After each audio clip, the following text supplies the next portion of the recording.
Article. आज हम शुरू से शुरू करेंगे आर्टिकलों को और देखेंगे कि आपसे आर्टिकल 1 क्या कहता है, 2 क्या कहता है, 3 क्या कहता है और 4 क्या कहता है। तो आइए शुरू करते हैं आर्टिकलों को।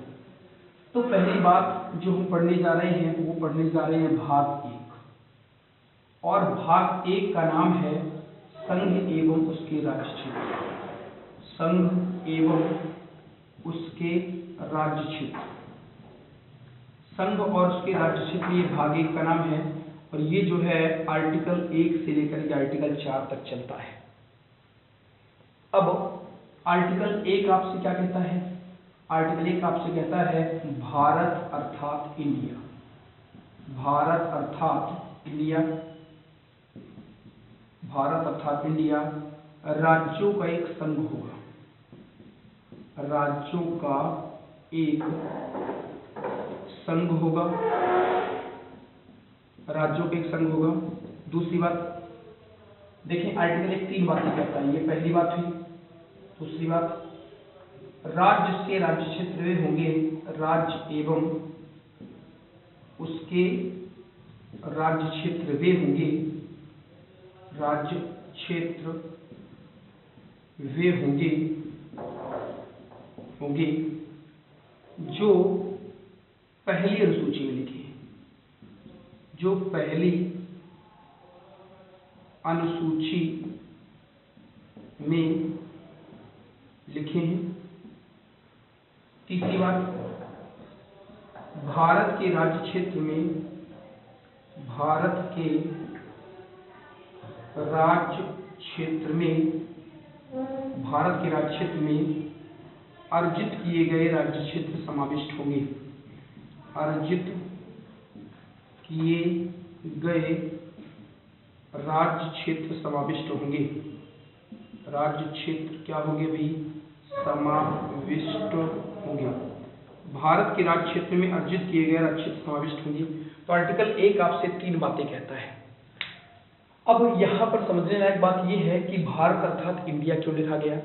देखिए, जब संविधान निर्माण हो रहा था तो संविधान निर्माण करने वाले जो लोग थे वो एकमत नहीं थे। कुछ लोग भारत की प्राचीन संस्कृति और सभ्यता के आधार पर संविधान में भारत लिखना चाह रहे थे, जबकि कुछ लोग भारत का आधुनिक नाम इंडिया चाहते थे। इस वजह से वो इंडिया लिखना चाह रहे थे। दूसरा कारण ये था कि हमने जो भारत के अंदर यानी देश के अंदर काम किए हैं वो भारत के नाम से किए हैं, और विदेशों में हमने जो समझौते किए हैं वो इंडिया के नाम से किए हैं। इस वजह से भी कुछ लोग चाहते थे कि इंडिया लिखा जाए। तो इस वजह से हमने लिखा कि भारत अर्थात इंडिया, मतलब भारत ही क्या है? इंडिया। जैसे हमसे कोई पूछे कि भारत और इंडिया, तो हम कहेंगे भारत ही इंडिया है। इस वजह से हमने लिखा है भारत अर्थात इंडिया। राज्यों का एक संघ है। अब देखिए, राज्यों का एक संघ है का मतलब क्या है?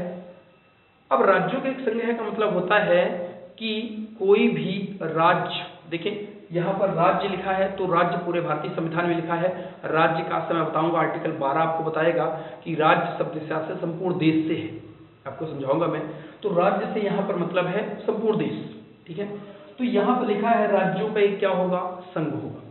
अब राज्यों का संघ का मतलब क्या है? राज्यों के संघ का मतलब यह है कि कोई भी राज्य यह नहीं कहेगा कि भारत हमसे मिलकर बना हुआ है। और राज्यों के संघ का अर्थ क्या होगा?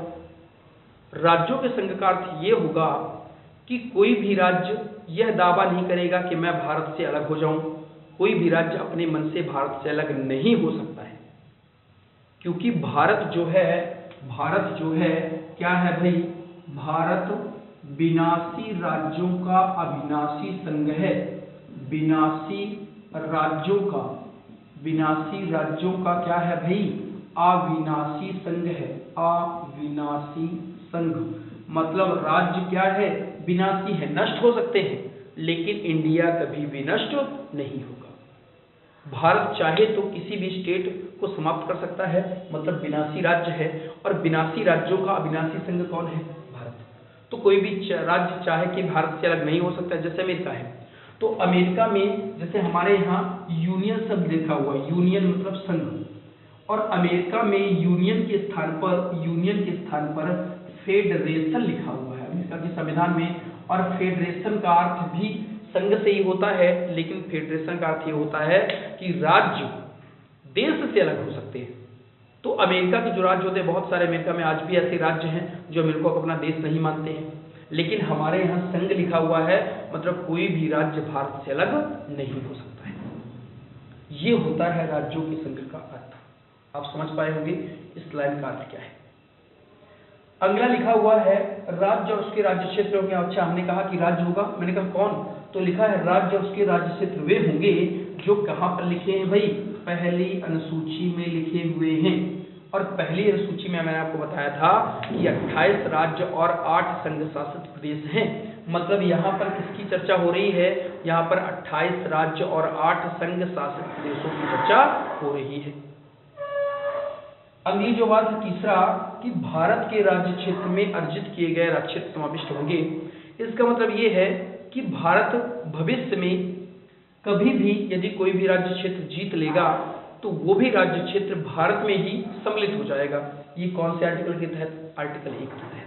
जैसे एग्जांपल दे रहा हूं कि मान लो भारत ने पाकिस्तान के लाहौर के क्षेत्र में आक्रमण कर दिया और लाहौर का क्षेत्र जीत लिया, तो लाहौर के जो लोग होंगे वो भी भारत के माने जाएंगे और लाहौर के लोगों को नागरिकता भी हम ही देंगे। और किस आर्टिकल के तहत वो भारत में सम्मिलित होंगे, आर्टिकल 1 के तहत सम्मिलित होंगे। ये है आर्टिकल 1 की तीसरी बात। तो भारत अर्थात इंडिया राज्यों के संघ होगा, राज्य और उसके राज्य क्षेत्र वे होंगे जो पहली अनुसूची में लिखे हैं, और तीसरा भारत के राज्य क्षेत्र में अर्जित किए गए राज्य क्षेत्र समाविष्ट होंगे। ये आपको समझ में आया होगा। ये है हमारा आर्टिकल 1, आप इसका स्क्रीनशॉट ले सकते हैं। अब जो आर्टिकल 2 है, आर्टिकल 2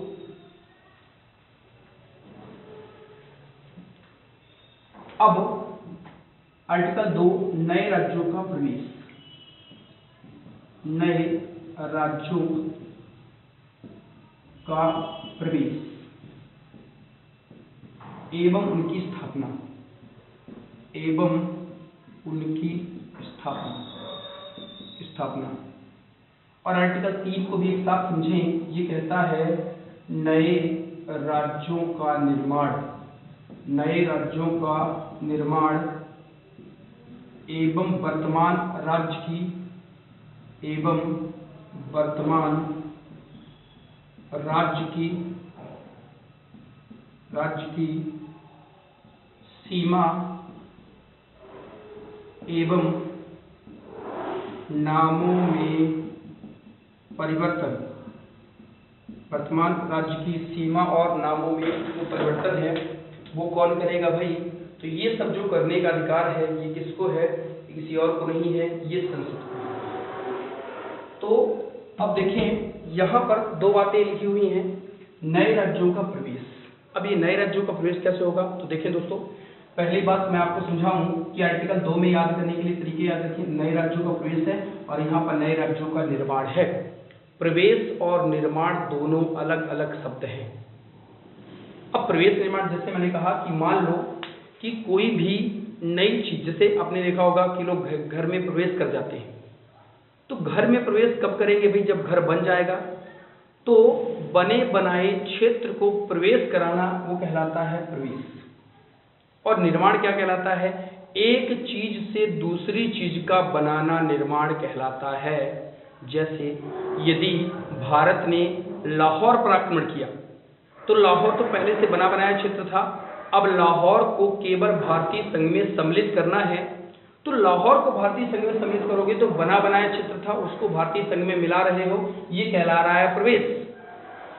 और मध्य प्रदेश से काट करके छत्तीसगढ़ बनाया तो ये कहलाता है निर्माण। मध्य प्रदेश से काट करके छत्तीसगढ़ बनाना ये कहलाता है निर्माण। तो याद रखो, नए राज्यों का जो प्रवेश है और उनकी स्थापना, तो ये कौन करेगा, ये संसद करेगा, पार्लियामेंट करेगा, विधि। तो नए राज्यों का प्रवेश और नए राज्यों का निर्माण, तो यहाँ लिखा है नए राज्यों का प्रवेश और उनकी स्थापना कौन करेगा, संसद करेगा। और नए राज्यों का निर्माण कौन करेगा, ये भी संसद करेगा, राष्ट्रपति नहीं करेगा, संसद करेगा, और जो वर्तमान राज्य की सीमा और नाम जो चेंज हो रहे हैं वो भी करने का अधिकार किसको है? ये भी करने का अधिकार संसद को ही है, ना प्रधानमंत्री और ना ही राष्ट्रपति। ये आर्टिकल 2 और आर्टिकल 3 होगा।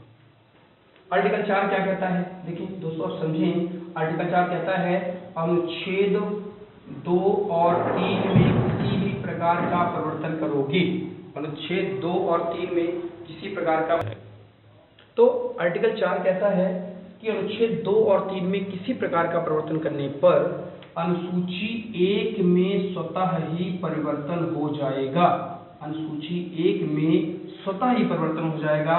इसे 368 के तहत संविधान संशोधन नहीं माना जाएगा। मतलब ये कह रहा है कि जैसे आर्टिकल 2 आपने क्या, मान लो कि भारत ने पाकिस्तान से लाहौर जीता, तो लाहौर अपने आप भारतीय संघ में सम्मिलित होगा, तो 28 पहली अनुसूची में कितने लिखे थे राज्य? 28 से कितने राज्य होंगे? 29। हमने क्या संविधान संशोधन किया?